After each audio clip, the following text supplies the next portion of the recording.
Good afternoon, and welcome to the Columbus Metropolitan Club. I'm Niele Juris, Senior Director of Communications and Engagement at the Mid-Ohio Regional Planning Commission. You all know us as MORPC. I'm also a member of the CMC Board of Trustees. Thank you to today's sponsors, the Robert Weiler Company and Regionomics. Today's live stream is presented by the Emergency Response Fund of the Columbus Foundation in partnership with the Columbus Dispatch. Let's thank all of those supporting today's forum.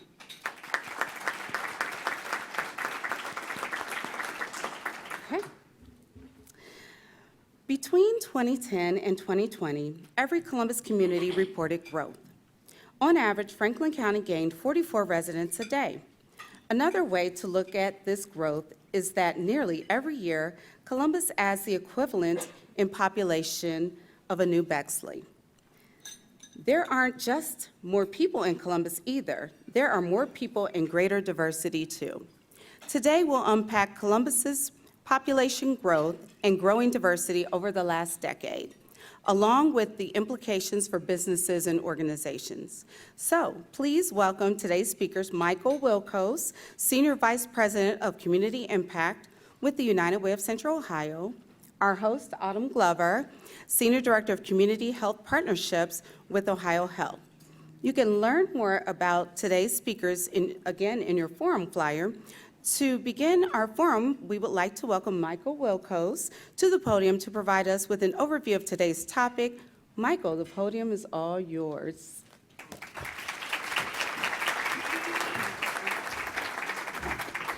Good afternoon. I first have to acknowledge my fashion choice for the day. If you didn't see my shirt, it says, "Warning, may start talking about Columbus." I found this shirt online. I did not have it made, and I wondered when I pressed the order button, did they actually have to make it in my size, or was there an inventory of this shirt? Because I'm not really sure what the market is for such a t-shirt. But it's really an honor for me to be here with all of you today to talk about the city that I love. So let's talk about Columbus. It has long been a city that is looking for an identity. Yes, we are a capital city, but historically, we've been rather benign to that role. It seems that most of us really focus on what's happening locally. And sure, we're a college town too, but we seem to only now be awakening to that potential beyond football. Some of us see ourselves as a banking hub, an insurance town, a fashion center. But most of us wouldn't start with those things if we were describing our city. We are suburban, we're new, we're changing. We have been a test market city. The gas station, ATM, and cable television were either born here or perfected here. We're a fast food town, donuts, pizza, sliders, burritos, and combo meals. Scented candles, women's intimates, and body washes are also from here. We're not a visitor mecca, and we never will be. Maybe in the not too distant future, we will be known as the Silicon Heartland. We are not the Motor City, a Steel City, a city of brotherly love, a Queen City. We're not a Mile High or Windy. We don't have a Big Easy or a Big Apple. We're not even a mistake on the lake. Most people don't even know that we're on a river, let alone the name of it. And by the way, the Scioto River means hairy river. That's why we have those really cool deer sculptures by artist Harry Allen near Cosi, which are paying homage to the fact that there would always be this thin layer of deer fur on the river in the spring. And along those lines, we should maybe all start to follow the leadership of the YWCA of Central Ohio, who is an anti-racist agency. They acknowledge that we stand on the stolen land of the Kaskaskia, Shawandesi-Tula, Miamia, and Hopewell. If we could create a current and maybe accurate nickname, maybe we should be called the Big Blank Stare, because that's typically what you get when you tell people you're from Columbus, Ohio. And then after that, you normally get this, "Oh, you're from Ohio. Sorry," right? So in 1978, Columbus Monthly published a lengthy piece about our inferiority complex. It covered all those usual topics: sports, culture, fashion, politics, housing, and more. The article concluded that, well, we're kind of a blah city, nothing really remarkable. If there was anything that made Columbus unique, the article claimed it was the absence of negative things that so many struggling cities in the 1970s were indicative of, particularly cities in Ohio. And unfortunately, this urban bleakness of Ohio cities in the 1970s is still mostly true 50 years later, as almost every single city in Ohio has consistently been losing people since. Ohio leads the nation in the most cities losing people. We don't seem to have a state legislature that likes cities or the people who inhabit them. In the race for urban decline, Ohio seems to be a clear favorite to win that race. One respondent in the 1978 article who travels extensively said, "I love my time in Columbus. I know that I can stay home in the evenings and know I'm not missing a thing." So despite the humor, right, the overarching theme in the article was for all of the missing things people thought Columbus didn't have, there was this sense that Columbus's better days are ahead of itself. And if you grew up somewhere else in Ohio and you live here now, you still believe that is true. Our better days are ahead of us. Since that article was written 44 years ago, Columbus has moved up 5 notches from 19th place to the 14th largest U.S. city. We have never been larger, we've never been more diverse, and we've never been more influential. And despite our incredible growth, some historical patterns continue to be true. We are a segregated city, economically and racially.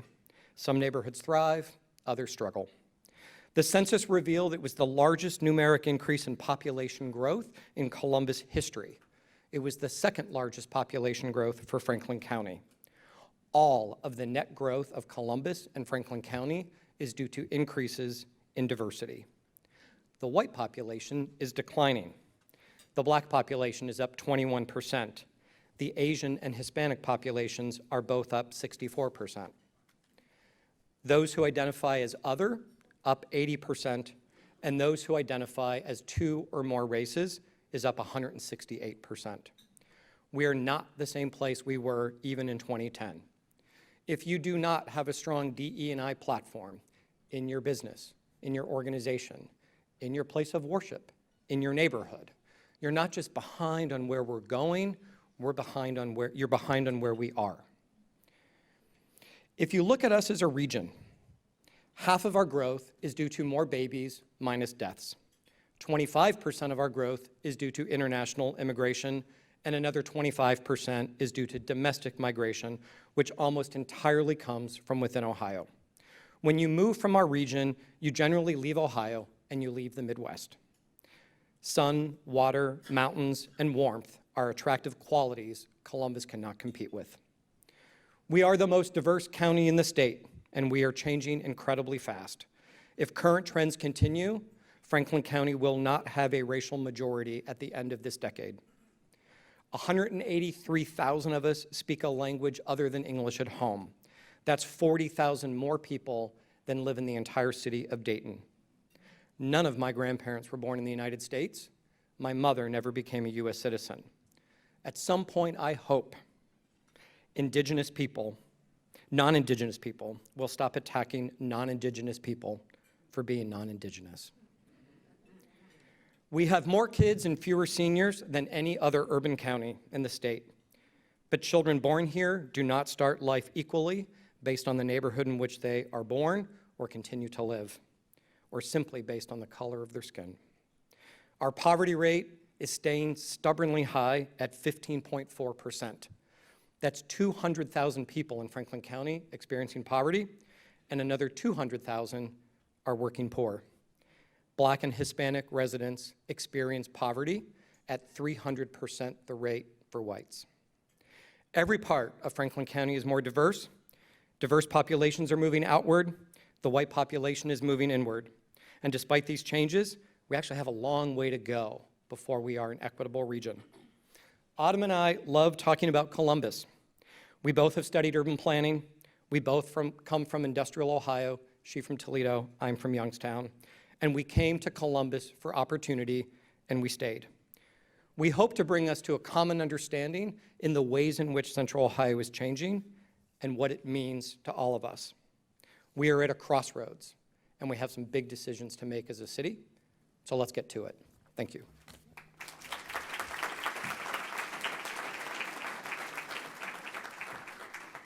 Thank you, Michael. Excuse me. Thank you, everyone, for joining us. As Michael noted, we're friends. We're all friends in this room. This will feel like a conversation amongst friends.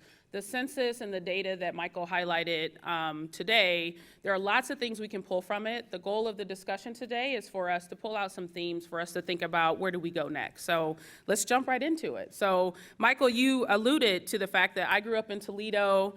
Any Toledo people? Very proud to be from Toledo, that's right.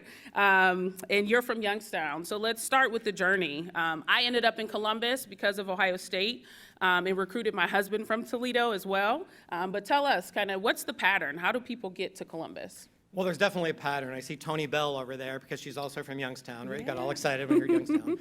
So from a show of hands real quick, how many of you were born and raised here in Central Ohio? How many were born and raised somewhere else in Ohio? And then what about somewhere else in the U.S.? If you weren't scanning the audience, this feels, by the way, it's the same response no matter where I go and ask that question. It's normally like a third, and a third, right, of where people are from. Not a lot of us are from here. In fact, Lark Mallory and I just had lunch the other day. She's from Warren, right? We represent, like, our family was working in the industry of Northeast Ohio. Mm-hmm. We came to Columbus and we've stayed, and now we are respective leaders in the things that we care about. So, funny story. As a kid, I loved cities and kind of wanted to be an architect, and then I realized I wasn't that good at math, so I should probably change my perspective on that. But I got the Ohio Almanac in 1980. I was 13 years old, and I was like, oh my gosh, there's this one place in Ohio that's growing. What makes Columbus so different than, say, Youngstown, right? And so I developed this childhood fascination with the city, and for my 16th birthday, I got to come to Columbus, right? My dad used to tell the story that I was able to tell the cab driver everywhere that I wanted to go because I'd studied the maps of the city for so long, right? And then in high school, I was so excited about the opportunity to move to Columbus, I wanted to write that article in the school newspaper, and there clearly was not a market for that. So I didn't get to write that article, but instead, I took an ad out in my high school newspaper advertising Columbus, right? And you can't make this stuff up. And for spring break, senior year, I organized a trip of people to come to Columbus. And every time Lisa Cordes tries to tell that story, she can't get through it. Look, she's giggling now. But it's true, right? Because Columbus, it felt like the Emerald City in the Wizard of Oz, right? It had a future, and neighborhoods are being revitalized, and there was a hopefulness. And that was very attractive to a young kid that was just starting to navigate the world around you, right? And it felt like I was leaving the old world, right, and coming to the new world. And so when you think about cities and their prosperity, there's push factors and pull factors. Ever since people lived in civilizations, right? What are push factors? War, famine, lack of opportunity. And what are pull factors? Well, openness, right? A welcomeness, economic and educational opportunity. And what is Columbus? It is those things, right? Young people move here from other parts of the state because it's an education town. People move here from across the world because there's economic opportunity. And those things are gifts that we have, but the future of those gifts is not insured, right? But I definitely represent that pattern, right? And any room that you're in, no matter where you are in this community, that survey, that third, a third, is going to hold true no matter where you are. But there's no guarantee that that pattern of people who will look at Columbus as a place to be pulled to is not a given. Absolutely, absolutely. Thank you for that. So before we kind of get deeper into the conversation about Columbus, I'm interested if we can kind of take it from the big picture. So lots of rich data every 2 years, 10 years, not 2, 10 years comes to us in the census. But I'm really curious, at a high level, what did the 2020 census tell us about Columbus, Franklin County, as it compares to the nation? Yeah, so there's the decennial census. Recently, the 5-year American Community Survey data came out, which is, poverty in new Americans and other things. And then we recently, about a week ago, the 1-year estimates came out, and they were kind of bananas. I'm going to stick mainly with like the big picture, this bookend of 2010 and 2020. So Columbus is a city. We jumped Indianapolis and San Francisco. but Fort Worth jumped us, but we did move up one notch to become the 14th largest U.S. city, as I mentioned earlier. Growth in the United States slowed dramatically. In fact, there was about a 26% slowing of growth nationally. I think we went from like 9.7 to 7.6% as a country. It was the slowest growth in the United States since the 1930s. That trend was the opposite in Columbus and Franklin County, where the national level it slowed 26%, and in Franklin County and Columbus we saw a growth rate that was 50% higher than the previous decade. So we really bucked that national trend. The metropolitan growth of our region is about the same. For those of us that live and work in Franklin County, it feels like the metropolitan region is growing a lot more, because what dramatically shifted in this decade was the growth of the metropolitan statistical area dramatically shifted inward to Franklin County. So in the previous census, just 46% of metro growth was in Franklin County. This decade, it was 70%, right? And that means there is nowhere in Franklin County that is really kind of untouched by what's growing in this region. Why is Franklin County the center of that growth? I believe it's because of the diversity of housing stock that's in Franklin County. If you think of Union and Delaware and Licking and Fairfield counties, those places are really zoned for single-family, larger homes on larger lots. That's not how we're growing, right? If you look at the diversity of how we're growing, we need smaller units, we need denser units, we need all kinds of variety of ways in which to live that match who we are as households and families and individuals. And that kind of housing stock is in Franklin County, and I think as we continue to change demographically, that growth is going to continue to come inward. And the other thing that happened, which I think is really important for us to reflect on, ever since the end of World War II, the number of people living in the American housing unit has been getting fewer and fewer, right? We have been building bigger and bigger houses for smaller and smaller households. That trend stopped and reversed itself in Columbus, and the 2020 census gave us the first confirmation what the nonprofit sector has been telling us, particularly all those folks working to keep people stable in their housing, try to avoid evictions, is that the number of people living in the Columbus typical housing unit actually went up, because we've been chronically underbuilding housing to match our population growth. You know, the other thing that we saw across the country was the white population growth of the United States has really come to a slow rate, right? The white population is aging. Their majority are not in childbearing years. That also played out in Columbus. It was just a little bit more dramatic when you look at Franklin County relative to the rest of the country. So lots of things that were kind of pulled up to, but Columbus is growing more quickly as the United States is slowing in its growth. And that's a testament to the attractiveness of this region. Great. So let's dig into who's coming and really the diversity. I don't know if you all picked up on what Michael said and what Neil hinted at the beginning, is a lot of the growth, the majority of the growth is from diverse backgrounds and populations. So let's talk about that. You know, we've been changing for some time now. I could say in my 20 years of Columbus, I definitely have seen that. But what did the census tell us about how we're changing in terms of our diversity? But then I'm really interested in what neighborhoods do you think are most impacted by these changes? So one of the other pop quizzes I used to like to do before presentations, because nothing gets people more excited than census tract presentations, right? You got to make them interesting. I would put up a group A, Group B, Group C. What do you think are the largest new American communities in Franklin County? And the Group A would start with African, Group B would be Hispanic, and Group C would start with Asian. And so I would ask the audience, and normally you'd get a third, and a third. And then I knew exactly what side of town you lived on based on whether or not you picked Group A, Group B, and Group C. Because a lot of how we shape, you know, our understanding of things is based on where we live. I recently had the opportunity to talk to some architects, and they were shocked at the statistic that 100% of Franklin County and Columbus's growth is due to increases in diversity, because their opinion was that Columbus was just a mecca for white, young singles living in luxury buildings, these 5- and 6- and 7-story buildings we seem to be building a lot of right now. And I was like, well, maybe you're not driving down Sullivan Avenue, right, or Morse Road. So let's talk about Northland, right? Let's talk about the global diaspora. As of 2020, there were about 81 million people on the planet forcibly removed from their homes, and 23 million of them are refugees. Well, what do you think that number has done in the last 24 months since the 2020 number was done? And Northland is really playing out as a destination of that global diaspora. And I'm going to oversimplify the trends. The white middle class picks up and moves out of cities. The black middle class has been picking up and moving out about 20 years later. And if you're Cleveland or Detroit or Youngstown, there's not a replacement population.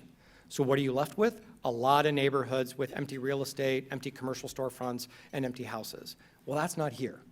And so in Northland, you can almost set your watch to what's happening. A local geographer from Ohio Wesleyan pulled every single business permit issued by the city of Columbus, issued in the 8 years after Northland Mall closed, and the vast majority of the new businesses on Morse Road were either African or Latino, right? The entrepreneurialism of Morse Road is much more than High Street in the Short North these days, right? And it happened where none of us were planning on it, right? And so it's a very different place. In Northland, there's about 9,000 people that are Asian. 10 years ago, it was 2,000, right? They're mostly Nepali Bhutanese. So if you look at the map of Franklin County, you can see we have the largest Asian community. It's growing at the fastest rate, but the Asian community near Ohio State is not the same that's near Dublin, and it's not the same that's in Northland. And it's actually not the same as the one that's in Reynoldsburg, right? So you're having these really interesting new American communities. And when you think about, what does that look like in the Columbus landscape, I reflect, United Way is a global brand. Let's say I had the opportunity to move to Mumbai because United Way is like booming in India, right? Well, if I don't know certain cultures, I'm not comfortable in certain environments, I'm probably going to move into a neighborhood with a lot of Westerners, right? Well, if I'm still living in Mumbai 10 years later, I'm probably going to be far more adventurous of where I choose to live in a city like Mumbai. Same thing's happening here. You look at the African community, you look at the Latino community, they generally will locate in a place that's comfortable. It's kind of segregation by comfort, right? But as those communities have been here now for a little while, they're becoming more diverse. And so when you look at the map of Franklin County, everywhere is more diverse. In fact, our diversity index went from 50 to 60, which is a measure of what's the likelihood of people who live in your neighborhood are going to be more diverse. That increase in diversity is happening in central city core neighborhoods. It's happening in suburban Columbus. It's happening in inner ring suburbs and along that suburban beltway as well. So lots of things to unpack, and I do believe that these demographic and diversity trends are here to stay, and the Columbus of 2030 is going to look very different than the one of today. Right, excellent, excellent. So my next question is really a separate topic, but one that I think we're all curious about as we think about the growth of our community, and it's really about poverty. I think, a lot of people would benefit from hearing your perspective, and really, let's define what poverty is, who's impacted by it, and what does the census tell us about racial disparity and poverty? Where is it currently? Where is it going? How is it moving? And what do you think it'll be like in 10 or 20 years? All right, that was like 9 questions. I know, all the things. All right, take a picture of that. Poverty for a single person is $12,000 a year. It is a really low bar. If you make $13,000 a year as a single person in Franklin County, you're officially above the poverty level. What, right? It is an outdated bar. It's way too low. At United Way, we use 200% of federal poverty to determine eligibility for someone who's wanting to be served by a nonprofit. And there's a lot of people who qualify. The poverty rate is currently, based on the census, 15.4%. If you look at the last 50 years in Columbus, Franklin County, the poverty rate has gone from 10.6 to 18%. That's the movement, right? At 15.4%, it's too high. And that number, by the way, it's been stuck there for several years. That's not a COVID impact. That's where we've been for many years now in Franklin County, despite full employment, despite creating lots of jobs. Where it's moving is very predictable as well. Poverty is moving away from downtown. It is moving up Cleveland Avenue and Westerville Road, and it is moving east down Livingston, Broad, and Main, and it is an unstoppable juggernaut. We're also growing, so I just want you to process this, right? And by the way, poverty is really moving along the age of the housing stock, right? So where are the places that are most vulnerable? It's all the places in Franklin County built in like the 1950s through 1970s. They're not new enough to be competitive in the housing market. They're not old enough to be interesting for people who want to renovate. And that housing stock is starting to really show its age, right? And where are the new American communities? Northland, Eastland, Westland. They're following the availability of what is still a good housing stock, right? But it's not high priced. We're growing.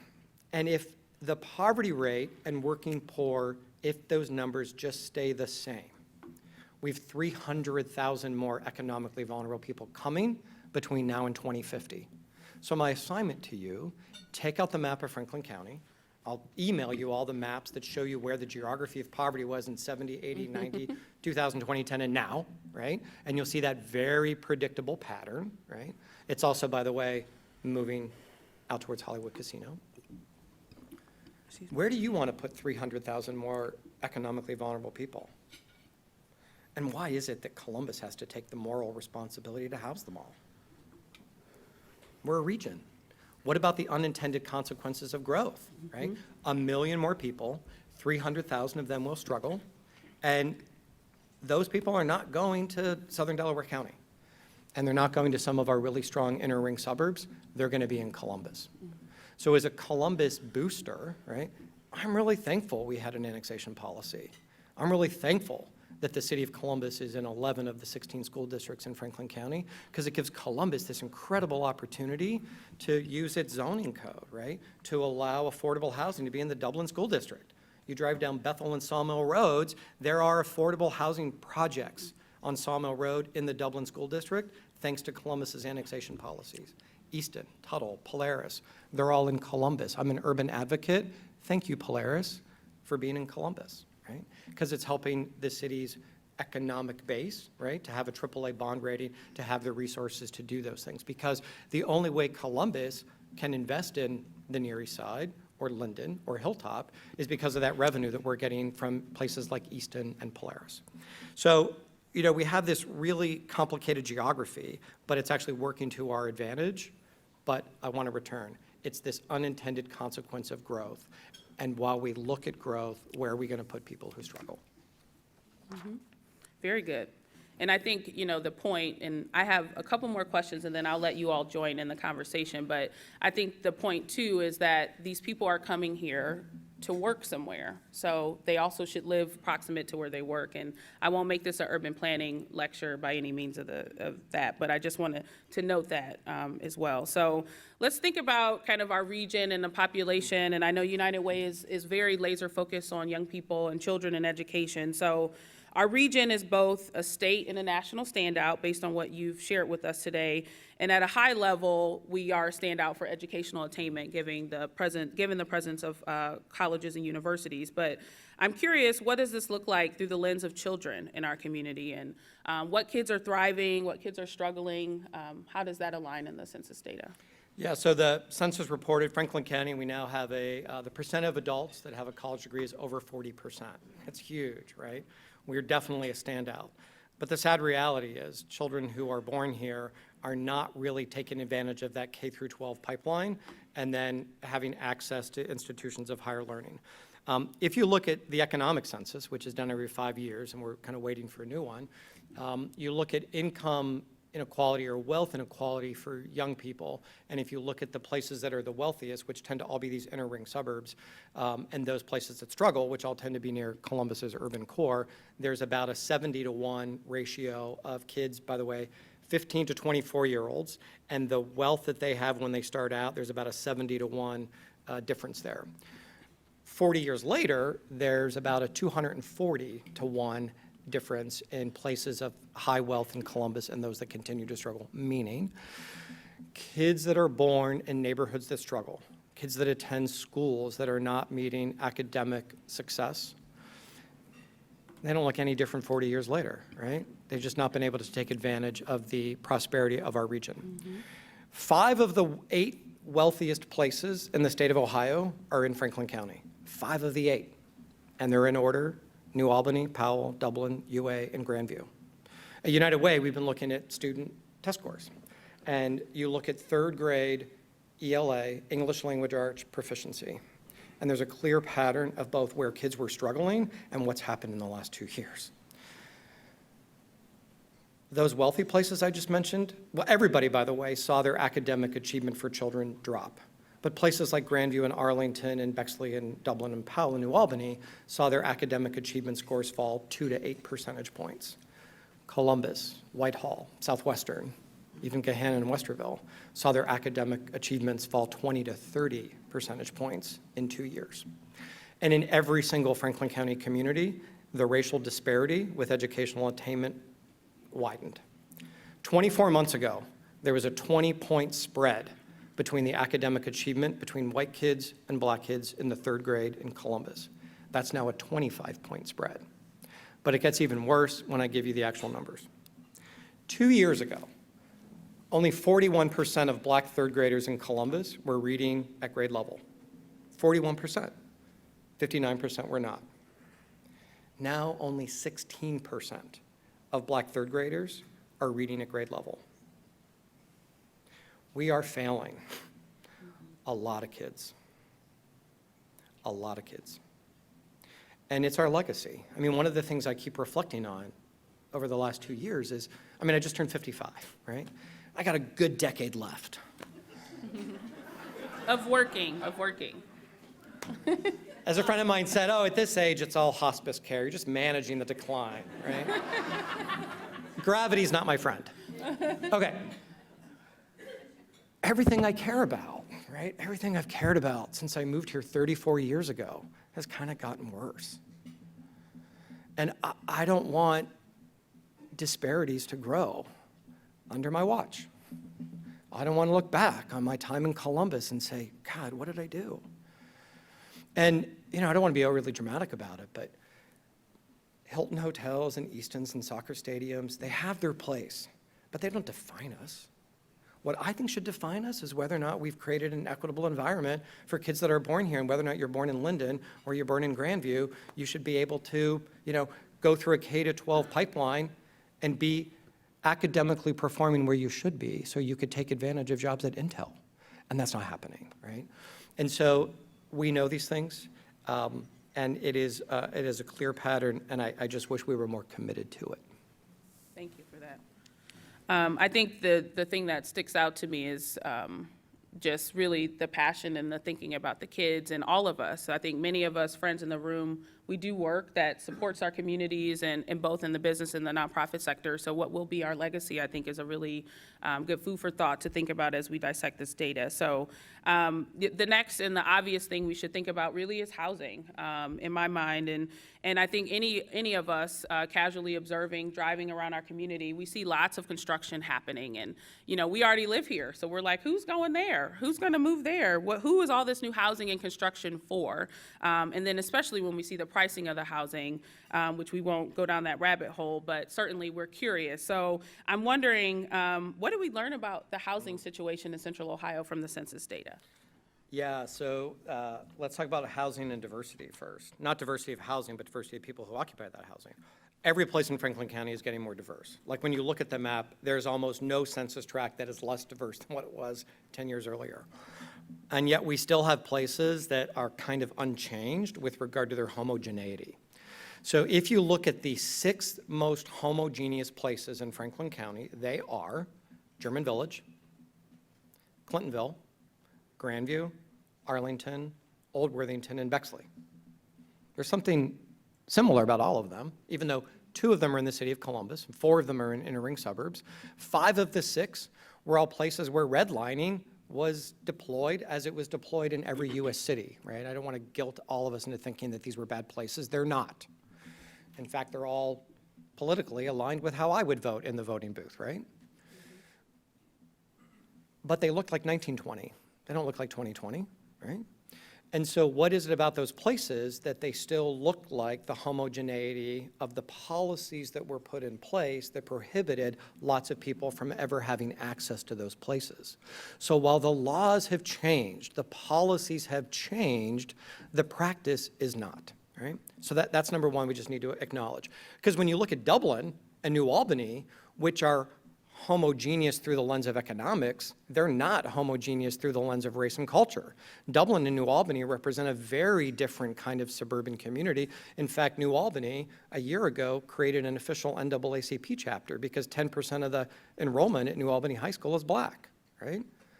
Why is it when black home buyers are looking at $750,000 million, $1.5 million homes, why are they not looking at those 6 places I just mentioned, right? Why are high-income black consumers going to New Albany and Gahanna and Pickerington, right? Is that history? Is that pattern? Is that a sense of welcomeness? That's number one. Number two is we are chronically underbuilding. Every year we build 5,000 units less than what we need just for that population growth.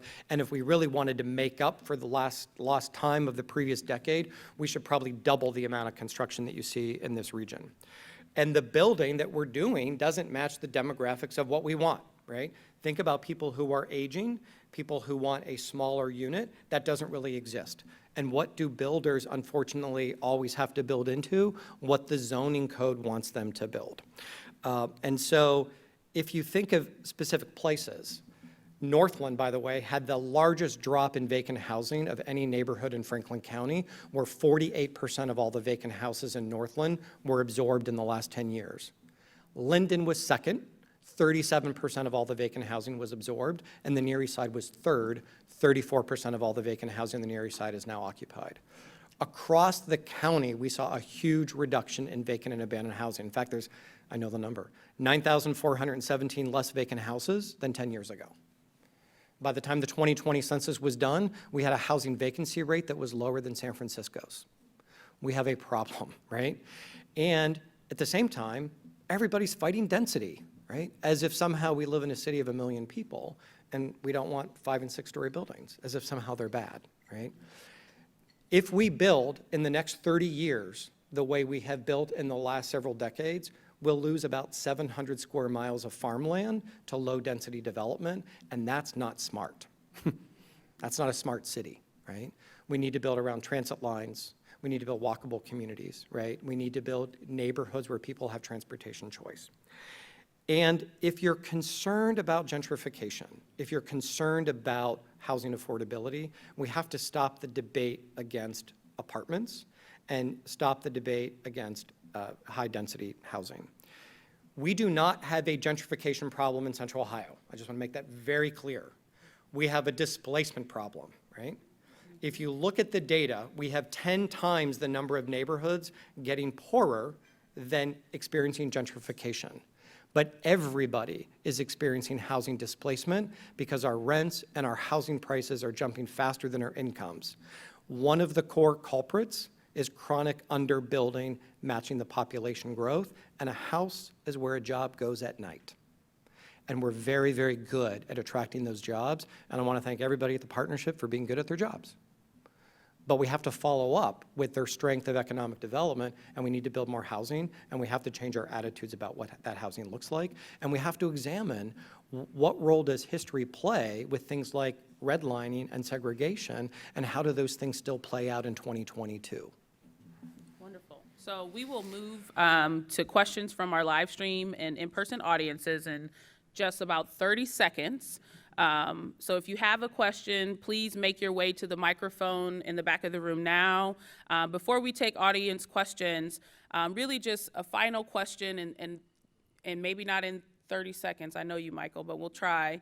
I think we would be remiss to not talk about solutions, though. So I'm curious, what things do you feel we need to address in changing and the guiding of the future of our region? And I think all of us individually have a role to play, but then collectively, kind of what could we do? So the last 2 years have been rough, right? And they've been really rough on the nonprofit sector. I think the Great Resignation is probably hurting nonprofits maybe more than any other issue that I've seen in the entire time I've worked in the sector. And yet, I could be really pessimistic about the future, and I am not. I am very excited and optimistic for the future that Columbus has, and there are 4 things that I think are really big things that we all have a role to play. We'll start with the easy ones, and then we'll go bigger picture. Source of income protection. Bexley was the first place in Central Ohio to approve a source of income protection, which means any legal source of income will now be used to qualify somebody for a housing unit. Columbus followed suit, so did Reynoldsburg, Whitehall, Worthington, and Westerville have also done the same. If you don't live in one of those communities, one of the most important and quickest things you can do is advocate for a source of income protection ordinance where you live, which basically says, I'm making a statement that my community is open for people who have other sources of income beyond a W-2. That's number one. Number two, I'll look at Columbus's rewriting its zoning code, right? It was done 70 years ago in an environment of segregation, right? All about the automobile and low density. It's been rewritten in every bit and piece, but it kind of needs thrown out and started over. And part of that zoning code needs to look at things like density and transportation, how we build a city. And I was thinking about this morning, and it reminded me of a story. When I was in grad school in city and regional planning, I had a colleague that was she was Chinese, Catholic, but was born and lived her entire life in India, and then comes to Columbus to study city and regional planning. And we're driving around Hilliard Rome Road in Columbus, just north of 70, 1990s, and we're going through this condominium development, and it is just garage door after garage door after garage door. And there's this one unit where the garage door was open, and there was this woman sitting in a lawn chair, and she was like desperate for social interaction. And my friend Nancy Tan turns to me and she says, "Why does your government make people live this way?" And I was like, no, like people are choosing this. People are buying this. This is a market. And I was like, oh, people aren't choosing this. This is what people are forced. This is what our zoning code is forcing people to live like. Anti-human, not walkable, not mixed use, right? She's right. The zoning code really matters, and we need a new one. And if you don't live in the city of Columbus, you should probably look at your own community zoning code and say, is this encouraging change, right? Look at what Upper Arlington is doing on Lane Avenue and at Kingsdale. They're building a different city, right? Look at what Dublin did with Bridge Park, right? They're responding to changing demographics, right? So some of our suburban communities are really taking this issue head on. So zoning code. The other thing is the bond package. In 2019, we put $50 million in the Columbus bond package for affordable housing. We'd never done that before, right? What are bond packages? Well, they're roads and sidewalks and sewer lines. They're things that build a city. And all of a sudden now we're saying oh my gosh, affordable housing is just as important as streets and sidewalks, right? So now we have another bond package coming up, and they tripled the amount of money for affordable housing, $150 million. And if you want to talk about why affordable housing should be in a bond package, talk to Aaron Prosser, right? Our new leader of affordable housing strategies for Columbus. Well, Columbus shouldn't carry the burden of us moving from 2 million people to 3 million people. So what are suburban communities doing with their bond package to look at affordable housing? Are they taking their fair share? And then, the other one is Link Us with CODA. We have missed way too many opportunities in the 34 years I've lived here to build a different kind of city around a different kind of transportation, which is giving people transportation equity. Think about that, right? Do we treat the pedestrian, the bicyclist, the transit rider in the car with equity? Sidewalks are social justice. Riding the bus is social justice. And we shouldn't live in a city where there's just a stick along the gravel part of the berm of a road where someone has to stand unsheltered by the weather because they've chosen or they need to ride the bus. So Link Us, if you haven't gone to the website, if you haven't paid attention, if Link Us hasn't come to a community meeting, this is a multi-billion-dollar opportunity for us to reshape the urban geography of our region and move towards transportation justice. Not only, in my opinion, do you need to vote for that CODA levy, you need to do everything you can to advocate for it and push it, because it will reshape our urban geography so we don't lose those 700 square miles of some of the most productive farmland in the world unnecessarily to development. And then lastly, years ago I read the book Geography of Nowhere. And James Howard Kunstler, who is not an urbanist or urban planner and architect, he made this line of, if we do not build cities worthy of human affection, we will not have cities that people care about. It's hard to fight for a neighborhood that's just the closed Taco Bell and the Big Back store, right? Drive down Hamilton Road near Eastland. It's hard to fight for that space if you don't have an emotional connection to architecture, right? Or if you don't have the history of a neighborhood. So what do people do? If you don't have the tools to pick up and fight, or if you don't have the tools to stay, you pick up and go. It's that push and pull factor, right? It's why Columbus is growing and Cleveland is not. Push and pull factors, that's happening in our neighborhoods. But we have to start building a city worthy of human affection, because we will never have sunshine and warmth and mountains and water. And so if we don't build a city worthy of human affection, we're gonna have a city that won't continue to have that pull factor 10 and 20 and 30 years from today. Great. It's CMC's longstanding tradition to take audience questions. Doug Buchanan of CMC is curating questions from today's live stream audience. For our in-house audience, again, please join Doug at the microphone. Please keep your questions brief and to the point. Questions in a question mark. Doug, what is our first question? I like that definition. Thank you, Autumn. And yes, please do join me at the microphone. If you would like to ask a question, we'll alternate between questions from the live stream audience and yours here in the room. So this is a terrific conversation. Thank you both. Our first question from one of our online audience members is, from the standpoint of the census, how is Black defined? Does the census data differentiate between Black respondents who are new Americans or immigrants and those who are not? Great question. Our ideas and our definitions change over time, right?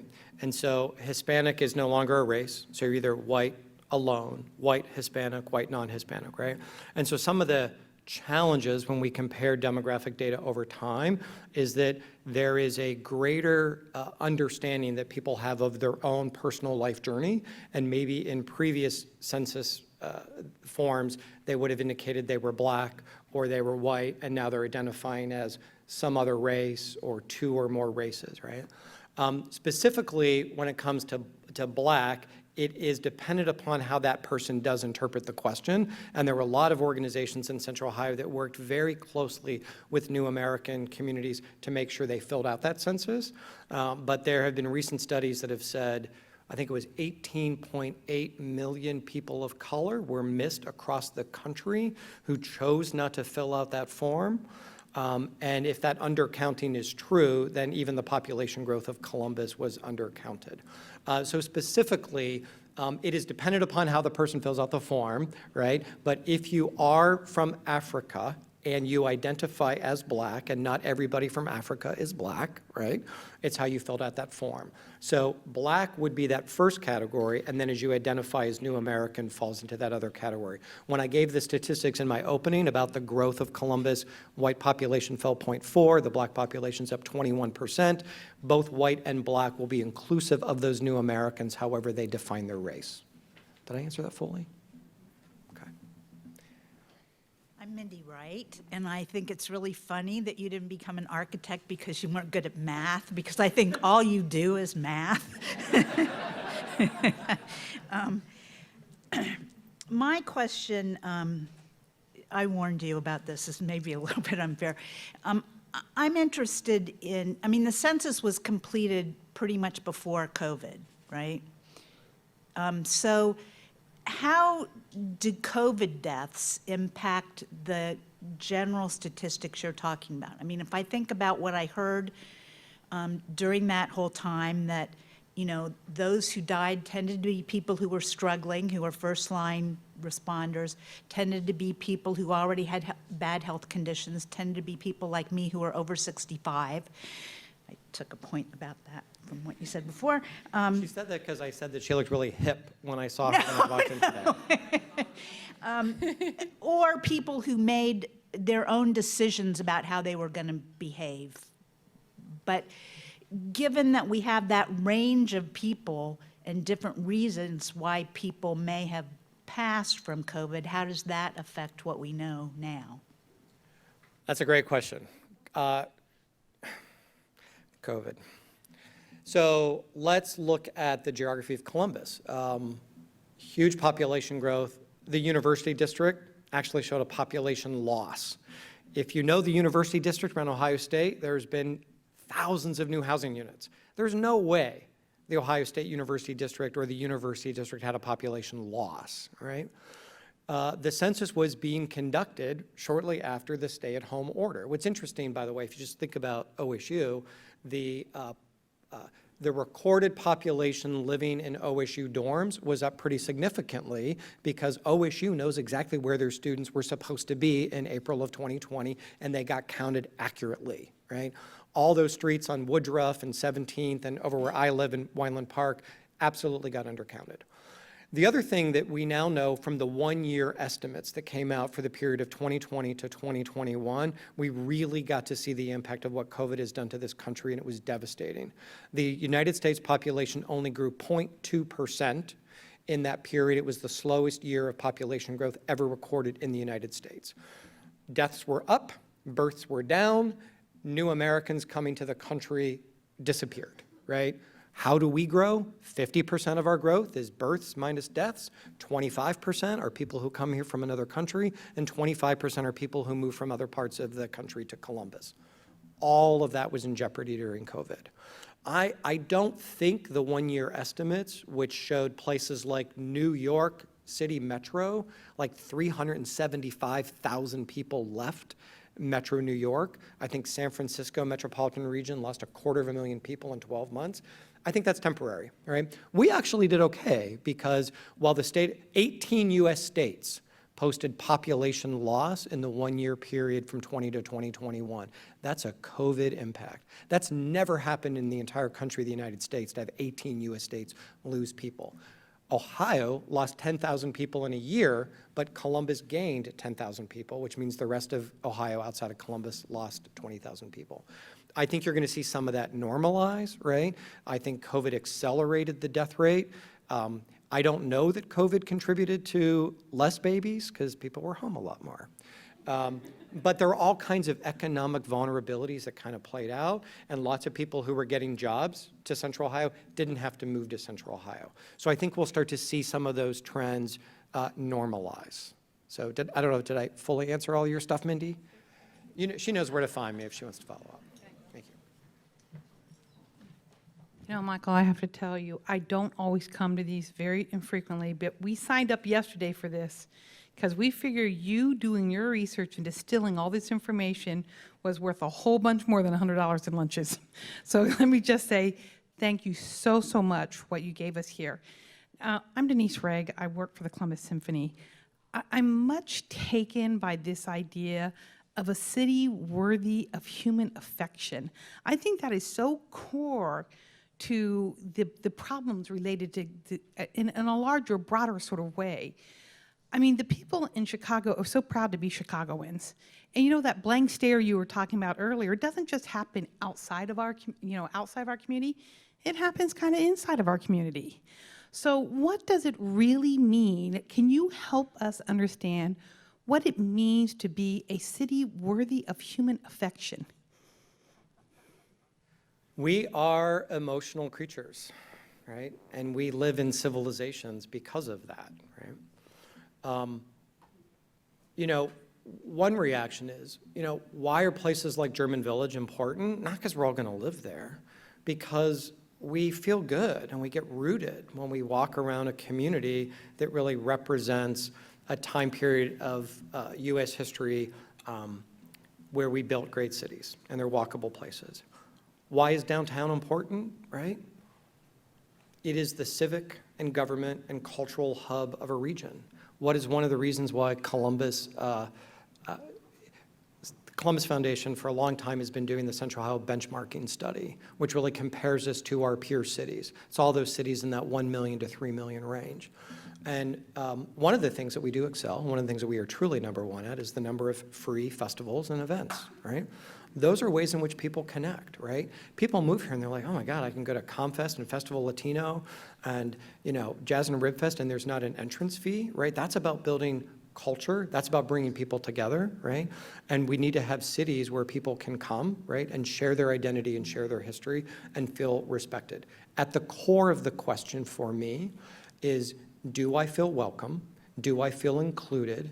And do I get a seat at the table?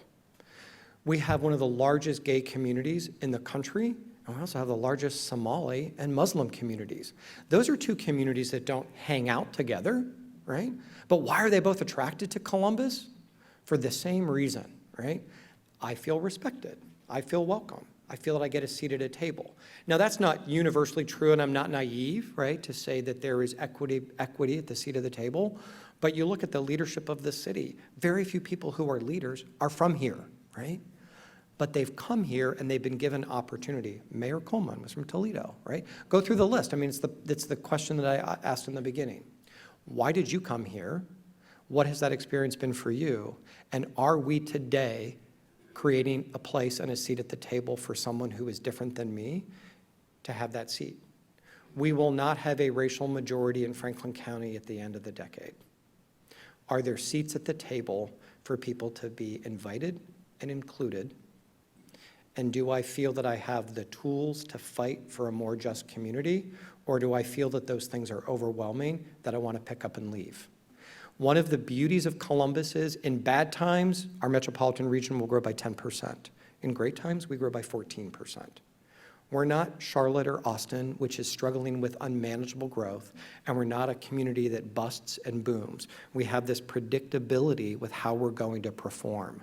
Are we using that predictability to our greatest advantage, and do people get a seat at the table? That's about creating a city worthy of human affection in my mind. In addition to building a city architecturally that looks good, right? Right? So we're out of time, so we're going to turn it back over to Neil for concluding remarks. Thank you. Well, I hope you found today's forum informative as much as I did. What we know is our region is changing, it's growing, and having a diversity, inclusion, and equity strategy is more important now than ever to respond to the increasingly diverse needs of our community. And so I know we all want to clap real quick because they did an awesome job. Thank you to our speakers. And I'm sure you all took something away that will help you have this important discussion in the organizations and communities in which you live in. And so we want to encourage you to make plans to join us next Wednesday for Columbus Restaurants, What's Hot, What's New, and Who's Still Thriving. So thank you today to our forum sponsors, the Robert Weiler Company, Regionomics. Thank you to our online virtual seat patrons and to the Emergency Response Fund of the Columbus Foundation for presenting our live stream in partnership with the Columbus Dispatch. And our special appreciation again to today's speakers, Michael Wilkos and Autumn Glover. Thank you for joining us. We could not do this without each of you. And we look forward to seeing you next week for another community conversation. Thank you.